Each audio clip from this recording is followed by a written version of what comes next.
இன்றைக்கி நம்ம ரிவ்யூ பண்ண போகிற படம் சூக்ஷ்மதர்ஷினி. இந்த படத்தில் நஸ்ரியாவும் பெசில் ஜோசஃபும் லீட் ரோல் பண்ணியிருக்காங்க.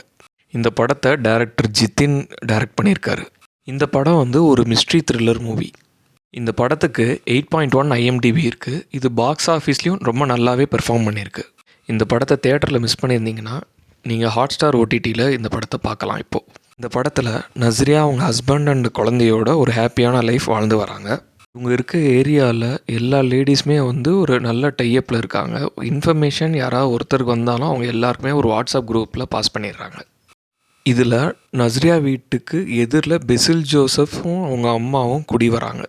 பெசில் ஜோசப் இங்கே வரும்போது எல்லாருக்கிட்டையும் என்ன சொல்லியிருப்பாருன்னா, அவங்க அம்மாவுக்கு உடம்பு சரியில்லை, அவங்களுக்கு மெமரி லாஸ் ப்ராப்ளம் இருக்குது அப்படின்னு சொல்லியிருப்பார்.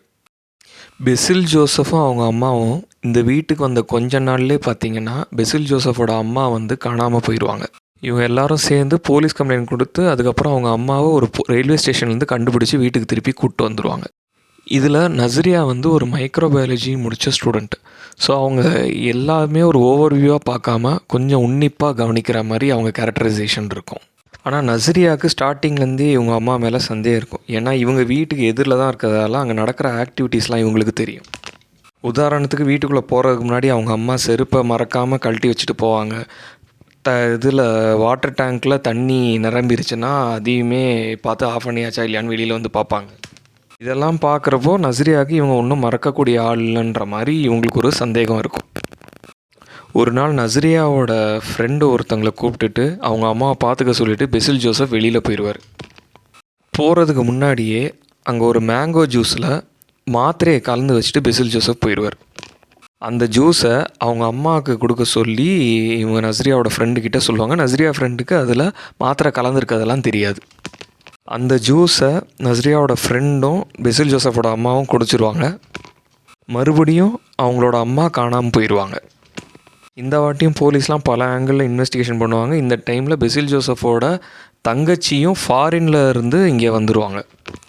நம்ம படம் பார்க்கும் போதே நம்ம என்ன யோசிப்போன்னா, அவங்க அம்மாவுக்கு என்ன ஆச்சு, இவர் பெசில் ஜோசப் என்ன பண்ணுறாரு, எதனால் இதெல்லாம் நடக்குது, இந்த ஆங்கிளில் நம்ம யோசிப்போம். ஆனால் கடைசி 20 நிமிஷத்தில் அப்படியே படம் நம்ம பார்த்தது எல்லாத்தையுமே திருப்பி போட்டு நீங்கள் பார்த்தது எல்லாமே பொய், இதுதான் கதைன்ற மாதிரி எடுத்து வைப்பாங்க. உண்மையிலே பார்த்தா ஒரு திருஷ்யம் பார்க்கும்போது நமக்கு ஒரு ஃபீல் கிடைச்ச மாதிரி இது ஒரு வேறு மாதிரியான ஃபீல் இருக்கும். உண்மையிலே எண்டிங்லாம் சூப்பராக இருக்கும். ஓவரால் மூவியே ரொம்ப ஒர்த்தாக இருக்கும் பார்க்குறதுக்கு. கதைப்படி நஸ்ரியா நடந்ததெல்லாம் கண்டுபிடிக்கிறாங்களா, எப்படி கண்டுபிடிக்கிறாங்க, இவங்க காப்பாற்றணும்னு நினச்சவங்கள காப்பாற்றினாங்களா இல்லையான்றது தான் கதை. பெசில் ஜோசஃபை இந்த மாதிரி ஒரு டைமென்ஷனில் நம்ம பார்த்துருக்கவே மாட்டோம். அந்த மாதிரி அவர் கேரக்டரைசேஷன் ரொம்பவே நல்லா இருந்துச்சு. படத்தில் நிறையா காமெடி சீக்வன்ஸும் வரும், நிறைய சீரியஸான சீன்ஸும் வரும்.